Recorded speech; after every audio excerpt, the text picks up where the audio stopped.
నమస్కారం, welcome to Suman TV. నేను Gitanjali. September 8వ తారీఖు నుంచి 21వ తారీఖు వరకు మహాలయ పక్షాలు అంటే పితృదేవతల అనుగ్రహం పొందేటువంటి దివ్యమైన రోజులని చెబుతారండి. దేవతల కన్నా శక్తివంతులు పితృదేవతలు అంటారు. మనకేమైనా సమస్యలు ఉన్నా, మన నిత్య జీవితంలో మనం ఎదుర్కొంటున్నటువంటి అన్ని సమస్యలకి వారొక పరిష్కార మార్గాన్ని చూపిస్తారు అంటారు. అలాంటి వారి అనుగ్రహం పొందాలంటే ఎన్నో విశేషమైన కార్యక్రమాలు చేయాలి అంటారు. అయితే అందులో ముఖ్యంగా హోమాలు అనేవి ఎంతో ప్రత్యేకం. అటువంటి కార్యక్రమాలు నిత్యాగ్ని ఆశ్రమం తరపున శ్రీని గురూజీ గారు నిర్వహిస్తూ ఉన్నారు. శ్రీని గురూజీ గారి గురించి చాలా మందికి తెలిసే ఉంటుందండి. గతంలో నిత్యాగ్ని ఆశ్రమం తరపున మనం వారాహి హోమం కూడా నిర్వహించాము. ఎంత సక్సెస్ అయిందో, అమ్మవారి అనుగ్రహం ఎంతగా పొందామో అందరికీ తెలుసు. కేవలం ఇవే కాదు, ప్రతి ఏడు కూడా విశేషంగా కార్యక్రమాలు చేస్తూ ఉంటారు. మరి ఈ పితృపక్షాల్లో వారు చేస్తున్నటువంటి కార్యక్రమాలు ఏమిటి, ఎక్కడ చేస్తూ ఉన్నారు, ఎవరెవరు ఆ కార్యక్రమంలో పాల్గొనొచ్చు, వీటన్నిటి వివరాలు ఇప్పుడు గురుగారి మాటల్లో విని తెలుసుకుందాం. మనతో పాటు ఉన్నారు నిత్యాగ్ని ఆశ్రమ నిర్వాహకులు శ్రీని గురూజీ గారు. వారితో మాట్లాడదాం. గురుగారు నమస్కారం అండి. శ్రీ గురుచరణ కమలేభ్యో. గురుగారు, పితృదేవతల అనుగ్రహం లేకపోతే అసలు ఏం జరుగుతుందండి? ఎలాంటి ఫలితాలు ఉంటాయి? తెలుసుకోవచ్చా? వీరు ఇలా ఉన్నారంటే వీరికి పితృదేవతల అనుగ్రహం లేదు అని గుర్తించవచ్చా మనం? గుర్తించవచ్చు. జన్మకుండల్లో మీరు ఎప్పుడైనా గమనించి ఉంటారు, చాలా మందికి పితృదోషం ఉన్నదని, లేదు పితృశాపం ఉన్నదని, లేదు సర్పదోషాలు ఉన్నాయని వీరు వినుంటారు కదా. సర్పదోషం కూడా రిలేటెడ్ టు పితృదోషమే. అవునండి. ఈ పితృదోషాలే సర్పదోషాలుగా ఫామ్ అవుతాయి అన్నమాట. పితృదోషాలు స్పెసిఫిక్గా ఉంటాయి, మళ్ళీ దానికి అడిషనల్గా సర్పదోషాలుగా ఫామ్ అవుతాయి. ఇప్పుడు మన జన్మకుండలను తెలుస్తుందండి. పితృదోషాలు సర్పదోషాలు తెలుస్తాయి. సహజంగా వారికి వివాహంలో ఇష్యూస్ ఉంటాయి, లేట్ మ్యారేజెస్ ఉంటాయి, లేదు వివాహం తర్వాత ఇబ్బందులు ఉంటాయి, ప్రత్యేకించి సంతానానికి సంబంధించినటువంటి చాలా ఇబ్బందులు ఉంటాయి, లేదు వ్యాపారం చేసుకునే వాళ్ళకి ఆ వ్యాపారంలో ముందుకు ఎంత కష్టపడినా కానీ ముందుకు వెళ్ళలేకపోవటం, అన్నీ బాటిల్ నెక్స్ అనమాట, అవరోధాలుగా ఉంటాయి అన్నమాట. శాస్త్రం ఏం చెప్పిందంటే, మీకు ఎంతైనా పుణ్యం ఉండొచ్చు, మీరు చేసుకున్నటువంటి పుణ్యం, ఆ పుణ్యం యొక్క ఫలాన్ని అనుభవించాలి అని అంటే ఖచ్చితంగా పితృదేవతల యొక్క అనుగ్రహం ఉండాలి. సపోజ్ మీకు 1 కోటి రూపాయలు రావాలని ఉందనుకోండి, దేవత కూడా మీకు అనుగ్రహించింది ఇవ్వటానికి. ఆ దేవత అనుగ్రహించి ఇవ్వటానికి ముందు పితృదేవతల్ని ఒక్కసారి అడిగి తెలుసుకొని ఇతనికి ఇవ్వచ్చా ఇవ్వకూడదా అని కన్ఫర్మ్ చేసుకుంటారు. అదేదో మనం అంటాం కదా, దేవుడు కరుణించిన పూజారి కరుణించడు అని. అంటే పితృదేవతల ఇంపార్టెన్స్ ఆ విధంగా చెప్పబడింది శాస్త్రాల్లో. పితృదేవతల్ని విస్మరించకూడదనమాట.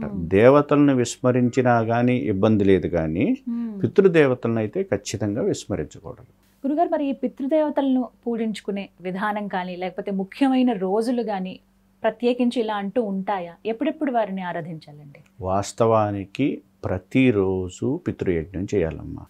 పంచమహాయజ్ఞాల్లో పితృయజ్ఞం ప్రతిరోజు చేయాలి. అలా చేయలేనప్పుడు అమావాస్య తిథి రోజైనా వారి గురించి మనం స్మరణ చేయాలి. తిలతర్పణం కానీ ఇంకా వారికి సంబంధించిన ఏదైనా చేయొచ్చు అనమాట. లేదు వ్యతిపాత యోగం అని వస్తుంది, ఆ రోజైనా చేయొచ్చు. లేదు గ్రహణ సమయాల్లో చేయొచ్చు. లేదు ఇవన్నీ మనం చేయలేకపోయాం అనుకున్నాం అనుకోండి, ఖచ్చితంగా చేయాల్సినటువంటి సమయం అయితే పితృపక్షాలు. పితృపక్షాలు మర్చిపోకూడదు అనమాట. పితృపక్షాలు ఖచ్చితంగా ఆచరించాలి.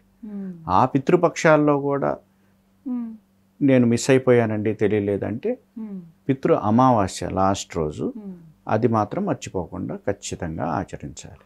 ఇదొకటి గుర్తుపెట్టుకోవాలి అందరూ. కుదిరితే ప్రతిరోజు ఒకవేళ చేయగలుగుతున్నారు, వాస్తవానికి ప్రతిరోజు చెయ్యాలి. ఒకవేళ అవ్వలేదనుకుంటే ప్రతి నెల వచ్చే అమావాస్యకి. వీటికి సమయాలు అంటూ ఏమన్నా ఉంటాయండి? ఈ సమయానికే చేయాలి, ఉదయమా సాయంత్రం? మధ్యాహ్నం పూట మంచిదని శాస్త్రం చెప్పబడింది. మా పితృదేవతలకి మధ్యాహ్నం పూట మంచిదని. నేను ఒకటి కూడా విన్నాను గురుగారు, ప్రతి అమావాస్యకి పితృదేవతలు వచ్చి గుమ్మ ముందు నిలబడతారు, అందుకే మధ్యాహ్నం పూట వారికి పూజ చేయాలి, కనీసం పిండ ప్రదానం కానీ తర్పణం కానీ ఏమైనా వదలాలి అని అంటారు. పిండ ప్రదానం కానీ తర్పణాలు కానీ, వారి పేరు మీద రజతం అంటే ఇష్టం అనమాట పితృదేవతలకి. రజతానికి సంబంధించినటువంటి వస్తువులు దానం చేయటం కానీ, అన్నదానం చేయటం కానీ, తిలా హోమాలు చేయటం కానీ ఇలాంటివి చేసుకుంటారనమాట. ఏదో ఒక రూపంలో పితృదేవతని తృప్తిపరచాలి. వారు మనకి ఇమీడియట్ దేవతలు అన్నమాట.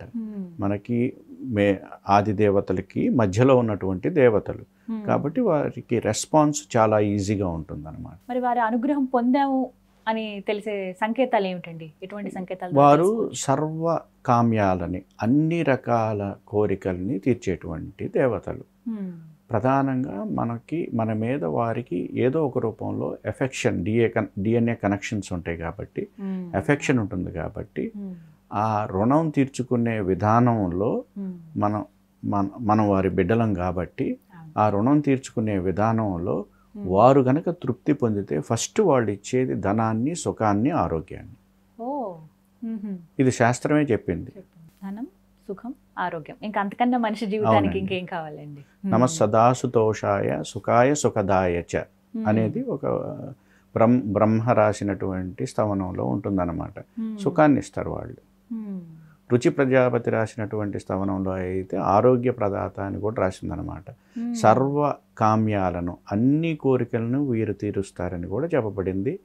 దేవతల కంటే వెరీ పవర్ఫుల్ అండ్ ఇమీడియట్గా మనకి అనుగ్రహాన్ని ప్రసాదించేవారని చెప్పబడింది అనమాట. కాబట్టి పితృదేవతల్ని విస్మరించకూడదు, వారికి సంబంధించినటువంటి ఏ విధానాలను, విధులను కానీ. అందుకే ఇందాక మీరు చెప్పినట్టుగా కుదిరితే ప్రతిరోజు, కుదరని పక్షంలో అమావాస్యకి, అది కుదరకపోతే ఈ మహాలయ పక్షాలు 15 రోజులు ఇప్పుడు మనకి సెప్టెంబర్ 8 నుంచి 21వ తారీఖు వరకు రాబోతున్నాయి. ఇక అది కుదరకపోతే చివరి రోజైన మహాలయ అమావాస్యకైనా సరే. గురుగారు, పితృదేవతలకు సంబంధించి కొన్ని సందేహాలండి. నిత్యం ప్రేక్షకులు అడిగేవి ఇవి. అందులో ముఖ్యమైనది, గతించిన వారి ఫోటోలు, వారి రూపాలు కానీ ఇంట్లో పెట్టుకోవచ్చా? అసలు ఇంట్లో పెట్టుకోవాలనుకుంటే కనుక ఏ గదిలో మంచిది, అలాగే ఏ దిశలో వారి ఫోటోస్ ఉంచితే మంచిది అంటారు? ఖచ్చితంగా గతించిన వారి ఫోటోలు ఇంట్లో పెట్టుకోవాలమ్మా. పెట్టుకోవాలి. ఆ నెక్స్ట్ జనరేషన్స్కి, పిల్లలందరికీ చూపించాలి. వీరు మా నాన్నగారు, మా తాతగారు, మా ముత్తాతగారు అని ఖచ్చితంగా నెక్స్ట్ తరాల వాళ్ళకు కూడా మన పూర్వతరాల వారి గురించి చెప్పాలన్నమాట. సహజంగా దక్షిణ ముఖంలో పెట్టుకుంటారు, దక్షిణ గోడకి పెట్టుకుంటారు అన్నమాట. పితృదేవతల ఫోటోలు లేకుండా ఇల్లు ఉండకూడదు.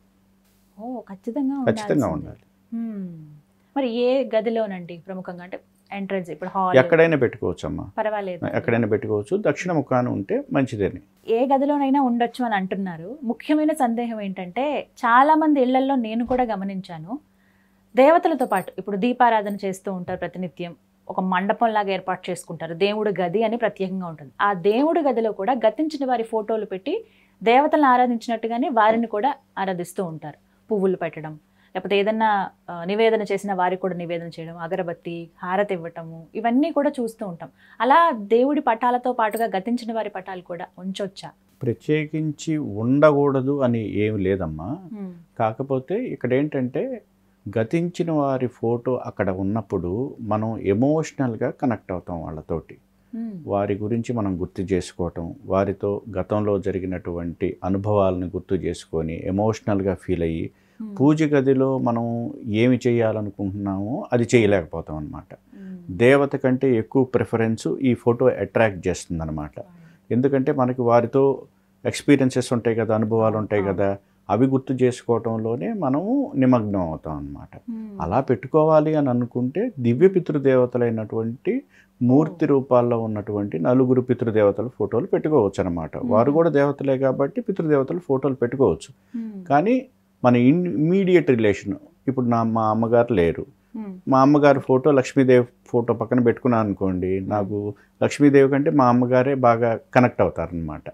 సో ఆ కనెక్టివిటీ ఉండకూడదు. వారు గతించిపోయి ఉన్నారు కాబట్టి వారి గురించి నేను స్మరించుకోవాలి, అంతేగాని ఆ ఎమోషనల్ కనెక్టివిటీ ఉండకూడదు అనమాట. అలాగే అంటే ప్రత్యేకంగా వారిని మాత్రం ప్రత్యేకించి పెట్టుకొని వారికి నమస్కారం చేసుకోవటం, అదేవిధంగా మన పిల్లలకి చూపించుకోవటం, వీరు మా అమ్మగారు అని నేను చెప్పుకున్నప్పుడు వాళ్ళు ఫీల్ అవటం. రేపొద్దున ప్రతి ఒక్కళ్ళ పరిస్థితి అదే కదా, ఆ విధంగా వారు కూడా ఆ సంస్కారాన్ని నెక్స్ట్ జనరేషన్స్కి తీసుకువెళ్తారు. కొందరు ఇళ్లలో చూస్తాం కదండి, ఎంత గొప్పగా తరతరాల ఫొటోస్ అలా ఉంటాయి. అవునండి, తాతగారండి, ముత్తాతగారు ఇలా ఉంటే పాత ఫోటోలు అసలు అవి అయినా సరే చాలా భద్రపరిచి ఖచ్చితంగా ఉండాలి. ఖచ్చితంగా అలా ఉండాలి. మన నూతన గృహం కట్టుకున్నాము అంటే ఖచ్చితంగా పితృదేవతలకు సంబంధించిన ఫోటోలు అయితే మాత్రం ఉండాల్సిందే. అలాగే కొంతమంది గురుగారు ప్రతిరోజు అండి ఉదయం ఇప్పుడు కాఫీ ఏదైనా చేసుకుంటే కాఫీ పెడుతూ ఉంటారు వారికి, భోజనం కానీ టిఫిన్ కానీ ఏదైనా సరే నిత్యం వీరు ఏవైతే ఆహారం తీసుకుంటారో పానీయం కానీ ఏదైనా అది వారికి సమర్పిస్తూ ఉంటారు ప్రతిరోజు ఫోటో దగ్గర పెట్టడం. ఆ విధంగా పితృదేవతను గుర్తు చేసుకోవటమే కదా. అవును, అది మంచిదే, తప్పేం కాదు, మంచిదే అలా చేయటం, మంచి అలవాటు అది. ఆ విధంగా పితృదేవతలను స్మరిస్తారు. పితృదేవతలు ఏం చెప్పారు అని అంటే, మీ రిలేషన్స్ ఎవరైతే గతించి ఉన్నారో వారి రూపాన్ని మీరు తలుచుకొని మీరు చేసేటువంటి కర్మల్లో మమ్మల్ని తృప్తిపరుస్తున్నారు, ఆ విధంగా మేము కూడా తృప్తి పడుతున్నామని చెప్తారు. కాబట్టి ఖచ్చితంగా ఈ ఎనర్జీస్ అక్కడ స్టోర్ అవుతాయి అన్నమాట. కాబట్టి ఖచ్చితంగా చేయొచ్చు. అదే కాకుండా ప్రతిరోజు వారు తినేటువంటి ఆహారంలో మొదటి ముద్ద తీసి పక్కన పెట్టడం, కాకి తీసుకువెళ్ళి పెట్టేవాళ్ళు ఎక్కువ మంది ఉంటారు. మొదటి ముద్ద తీసి పెడుతుంటారు, అలా కూడా స్మరించుకోవచ్చు. ఇప్పుడు మొదటి ముద్ద తీసి పెడతారు, నాన్ననో ఎవరో తలుచుకుని పెడతాం. ఆ ముద్దను ప్రత్యేకంగా ఏం చేయాలి? చాలా మంది ఇప్పుడు కాకులకు పెట్టే అవకాశం లేదండి, సిటీస్లో అసలు స్కోప్ లేదు. మరి ఏం చేయాలి ఆ ముద్దని? ఏదన్నా నీళ్ళల్లో వేసినప్పుడు జలచరాదులు ఏదో ఒకటి తీసుకుంటాయి కదా, మరి అవకాశం లేనప్పుడు ఇంకే దానికి ఆల్టర్నేటివ్ ఏదో ఒకటి, ఈవెన్ చీమలు తిన్నా కానీ ఓకే కదా, ప్రత్యేకంగా తీసుకువెళ్ళి పెట్టేయాలి పక్కన.